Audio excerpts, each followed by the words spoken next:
சரி, ஏஎஃப்டி மில்ல திறக்க சொல்றார். அது திறந்தவன் நானு, 8000 பேருக்கு வேலை கொடுத்தவன் நானு. ஏஎஃப்டி ரொம்ப பேர் மறந்துட்டு இருப்பீங்க, 30 வயசு 40 வயசுக்காரங்களாம் தெரியாது. ரோடியர் மில்ல திறக்கவே முடியாதுன்னு சொன்னான். நான் என்ன சொன்னேன் தெரியுமா? சட்டசபையில சொன்னேன். அப்ப நான் மந்திரி, தொழில் மந்திரி.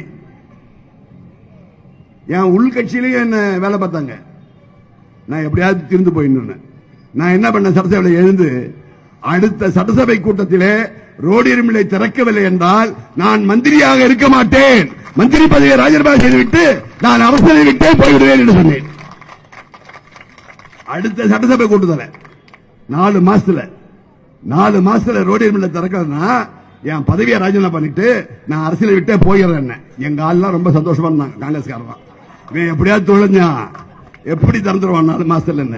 ஆனால் அப்போதைய பிரதமர் ராஜீவ் காந்தியின் அன்பினாலே, அப்போதைய நிதி மந்திரி விபி சிங்கினுடைய பாசத்தினாலே டெல்லிக்கு சென்று போராடி பேசி மீண்டும் ஏஎஃப்டியை திறந்தோம்.